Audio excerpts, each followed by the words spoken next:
Hi YouTube, Roy Marko with Roy Marko's Garage coming to you with something a little different today. What is it like in a day of Roy Marko when he's not filming YouTube and YouTube cars? So it's about 9 o'clock in the morning and let's get started. Go outside. Whew, it's cold out today. Minus, not quite minus, it's like plus 1 or 2 degrees Celsius. You can see I got the engine covered up on the old X-frame chassis that's here. Metropolitan. I got to do a Wells run video on this car, but I just haven't had a lot of time. And I got a lot of parts I got to clean up and get rid of. Got to clean this up anyway. I walk by my truck box floor every day and I know I got to get that done, but today here's a 93 Dodge Cummins truck. Pretty nice shape. Older gentleman has it. I have to do front brakes on it today, but I'm going to do that in the afternoon. It's a little warmer. Here's all the parts. I got the wheel bearing grease that I'll be using, brake pads, rotor seals, everything for that truck. But first, I have a customer car over there across the way, a Chevy Traverse. So let me move this truck and bring in the Traverse.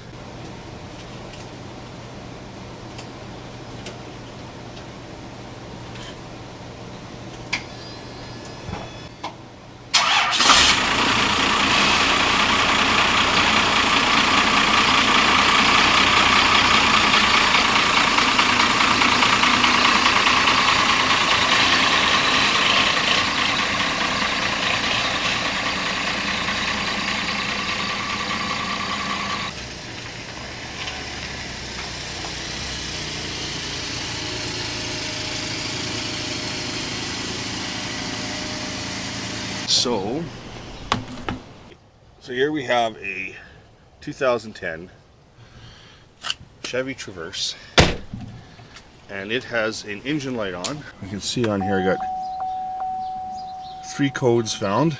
So, okay.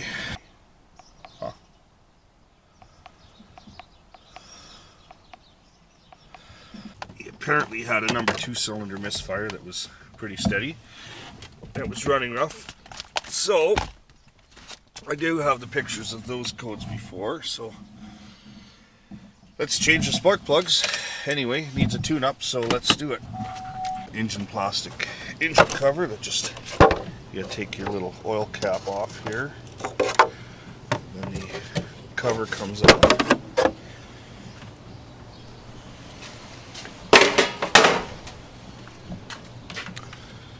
Place the cap, nothing falls in.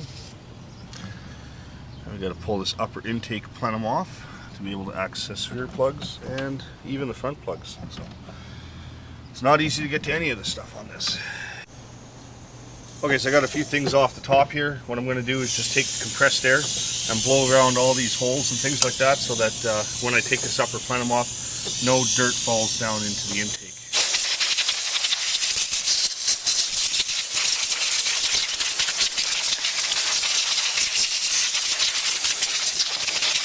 Just one of those things you want to do just to ensure that no dirt gets down when you pull the bolts out. So just a common practice. It's good even when you're pulling out spark plugs, even on an older engine. Anything you take out, just clean all the dirt out around it.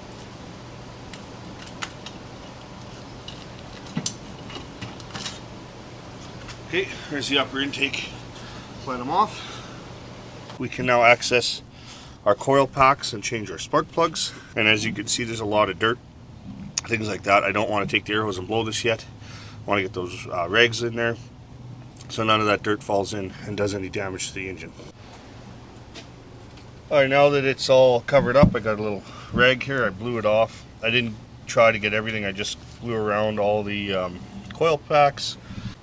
One thing I'd like to note, the customer bought a new coil pack because he had a cylinder number 2 misfire. All of that didn't show up today.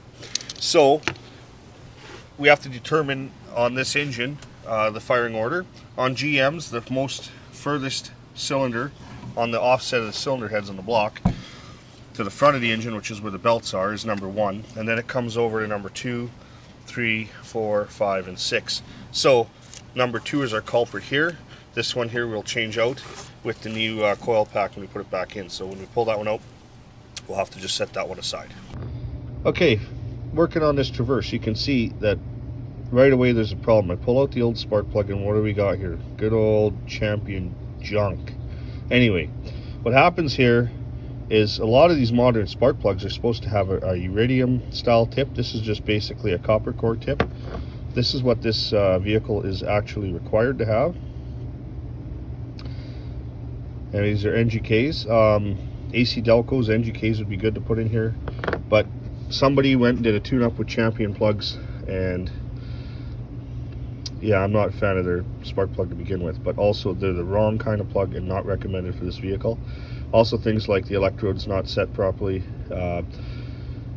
Combination of all that is where their problems stem from. So now this will get the right spark plugs in it, and this is not just the only one. The other ones back here, same sort of thing. So they did all 6, but they used the wrong plugs. So anyway, I got to get the front 3 out to get the new ones in, finish it up. Got everything ready. The number 2 coil is in the spot where it had to be replaced for the code. The 6 spark plugs are in, all the coil packs are on. We do have clean gasket surfaces ready to go. We do have our new gasket set, which is Felpro MS97240-1. These gaskets can be reused if they've been replaced not that long ago. So if you do have to get back in here again, you can. But the rubber on this is hard and fairly compressed. So this is we're going to have to replace that gasket. I just want to note that this 3.6 does not have a lower gasket, even though they sell an upper lower separate. The intake bolts right to the cylinder heads on this. So anyway, that's what's going on here. So anyway, got to put that intake back on and get this vehicle running and on the way and get on that brake job. Okay, so here we are, upper intake plenum installed. I just have the air inlet hose here. I hooked up the vacuum lines and everything to the intake manifold, all the electrical connections. You want to make sure that when you're hooking this stuff up and putting the intake down that you don't pinch any wires between the intake manifold and the gasket. So all that's left, I have a hose that goes from here to the intake tube and then the intake tube itself. Get that on and we can start it up and see how it runs. Alright, we're all back together. So we'll see how it starts up.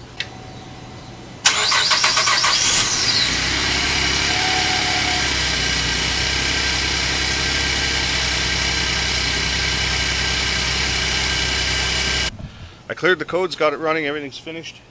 And the only codes that show up are catalyst efficiency codes.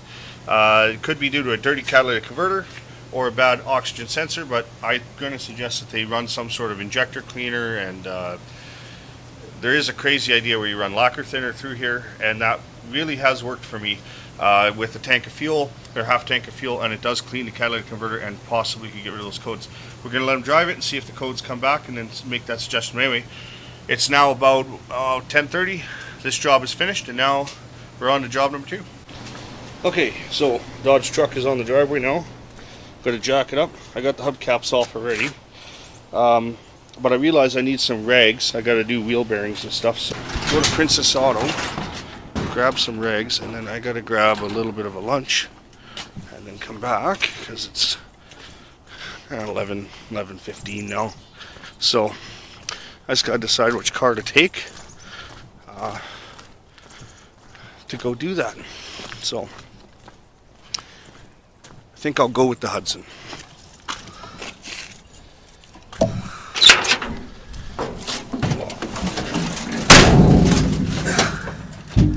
Alright, so we got a cold start in the Hudson here.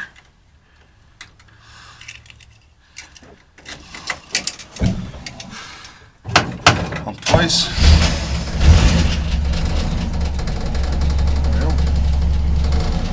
Fire right up. Alright, here we are, just leaving Princess Auto. Head back home. I'm just going to grab a coffee. I'll work on that Dodge truck. It's now the afternoon. Let's get rolling on that pickup. Let's get rolling on the Dodge. There's a starter going in the Ford that's on my driveway. If all goes well, we got to put a starter in this 49 Ford. This is an upcoming project that Jesse at bumper to bumper, wants to go on the Great Beater Challenge next year, and this is the car he picked up for that. This car will be on our channel though, because I'm the one that's going to be helping him do most of the wrenching on this thing. We're going to see if we can get it running, because it hasn't run since possibly 1966. That's when the last registration was. The people we bought it off of had learned how to drive on this car. Jesse had picked it up, I think, got the car for a really good deal, like under 500 bucks. It's complete, it has all the chrome on it. It does need a little bit of rust repair and stuff like that. It needs everything the Hudson needed. Except obviously it'll keep its original engine and transmission, hopefully. That could be a good thing or a bad thing, because I'm not a Ford guy, I'm not a flathead guy. Not that I couldn't get it working, but you know, it's going to be a leaker. It's going to be maybe add oil every 50 kilometers. I have no idea. But anyway, that's possibly Great Beater Challenge material.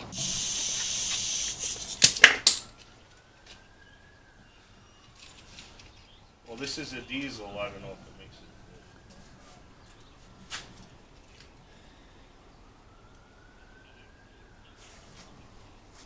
But I think that the brake pads look correct. Yeah.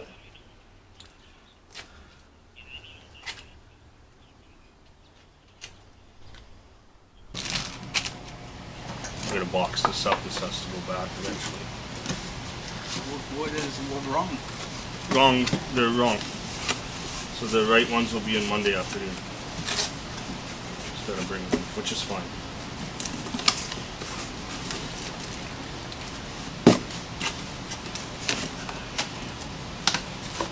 No, that's okay. I'm fine with that. I just need to know.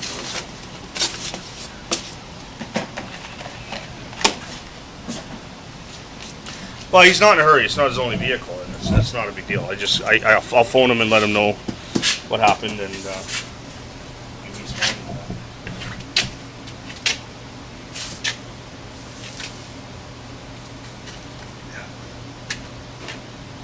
that. Okay.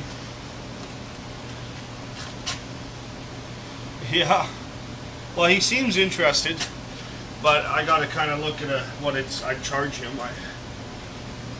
To me, it's 800 or 1,000 bucks. I think would be fair. And if he was good with that, then I would consider it. But I've talked it over with my wife and my YouTube fans. They'll want to see. Yeah. Okay.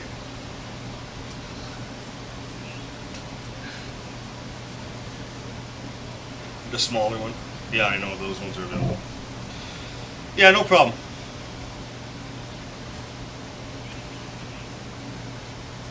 It's not stressful. We'll just go with what's here. It's all good. We'll seal up. So. Okay, I will see you later. Okay, bye. What is up? Okay, so I got the wrong parts. And so my Friday, this is supposed to get done, but it won't happen now till Monday afternoon, the parts, so this will probably get done Tuesday. Which there could be snow on the ground or whatever, but as of right now, I got to return those. So my big busy day kind of turned into half a busy day, so I'll get other things done. So I'll work on cleaning up the garage and stuff. So, and maybe put the starter in this thing, because Jesse's coming over later, and he wants to try and work on this. So anyway. 4,500 pound axles, I guess, in the front. So. Oh, okay. And apparently the rotor, you just get a rotor. So for $10, it's like that has more to it, and it's less money. The problem with 3/4 ton stuff, you get into bigger truck like this. Just this rotor is $15 more than that whole thing, and I have to pound out all these studs, change the rotor, and put it all back there. So it's a lot of work. The bearing is bigger. The outer bearing is bigger. And the inner one might be the same size, but it has a different, it's the same seal, same brake pads. I don't know enough about these. Maybe those rotors will slide on if I bought new outer bearings. It may all work in dust caps, but I can't. Yeah. So I'm just going to throw this back together. No big deal. Put the other. That's how my day goes. Sometimes you want to get a lot done today, and then it doesn't happen. So you're moving the C50 in to move the stuff out? So you can move an engine in? Yeah, I got to unload that, so that'll be the next thing. And I bought some rags. Throw 'em away. Alright, so the diesel thing didn't work out, so now I gotta unload what's in the back of the truck, which you can see already, it's another school bus front of it. It'll be heavy. It is. Yeah, there might not be enough Sandys here to do this, so we'll see. You know, I sound like a broken record when I say this, but Nick, I'm still interested in the bus. But anyway, this one just kind of came out of the woodwork, so let's get rid of the light stuff first.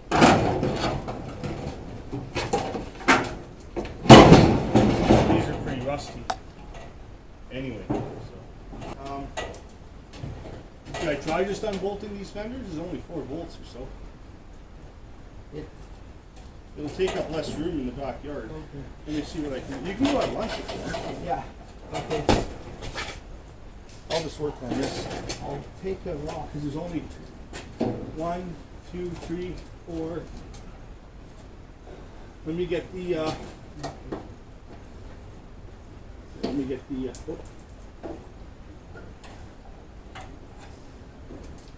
just work on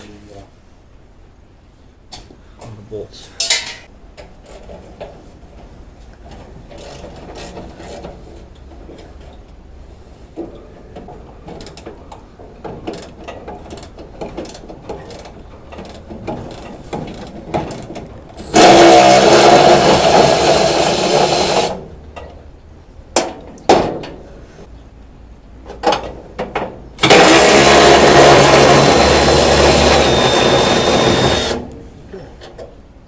There you go. One fender down.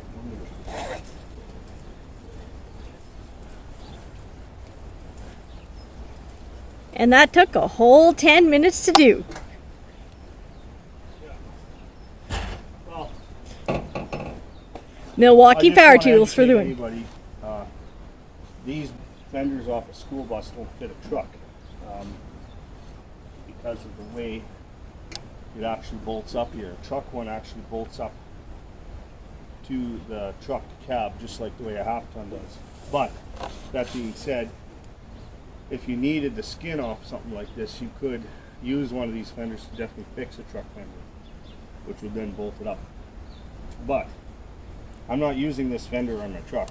What I'm using is this outer fender here, and I can show you the clip I got. But these fenders are damaged. This is easy to fix, but the other one is pretty badly rippled. But the idea with these, this is going to become the outer fender for the box. So I gotta shape all of this and weld the flange, and it's a lot of work. But anyway, that's the idea, is that I'll be able to make these fenders fit the box here and create a little wider fender than the front for the rear. I don't know if it's from the back side or not. These, they don't come apart. This is sort of the rad support, and the outer grill is all welded together. There's a lot of areas, layers that get rusty. Dirt gets in them. This one doesn't have rust holes like the one in my truck. But to change this piece out into one of my truck, probably every one of these bolts is going to break. So it's a big job for down the road, but at least I have the pieces when that time comes. These pieces don't just fall on your doorstep. You gotta get them when you can. Yeah, a lot of these things just go for scrap. You know, nobody saves anything off these trucks. So when you need parts, you end up having to buy a whole bus just to get the parts you want.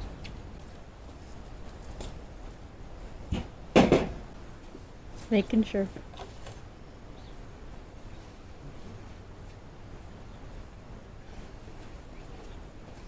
So, one of the things people say to me, when are you going to redo your stripes on here for my truck? So, I'd like to find a good set that didn't have holes, but I could weld those up, send them out, have them powder coated like I had my buckets done. Headlight doors, I should say. But this one's even bad here in the middle, so these aren't good enough to take off. But to give you an idea, like just to take the ones off my truck, there's nuts all on the backside here. And you have to take the radiator out, you have to take those shields out, you have to take all of it out just to get these metal hoops off. And I think there's even, there may not be nuts on the end here. Yeah, you even got to go in here and get some. So much of the truck has to come apart to fix those. So one day I'll find a set, have them done, and then when I do my truck, they'll be able to go on. But, that's the fun of building cars. Is sometimes the fun is not actually having the car; it's finding the pieces. It's the hunt. It's the treasure hunt. I think that's probably the most exciting part for me, is like finding that piece.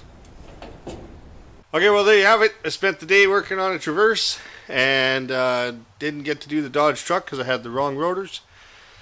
Ended up taking apart that front end and then picking up my son from daycare, doing a few other little family things, and then finishing up the evening getting the 49 Ford running.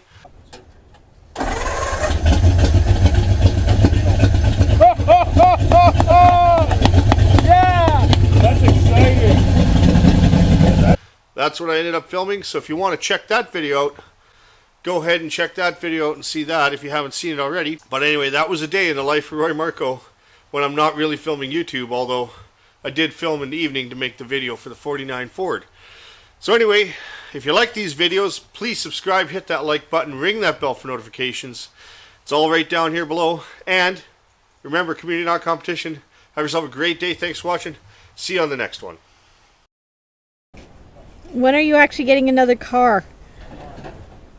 Uh-huh. Uh-huh.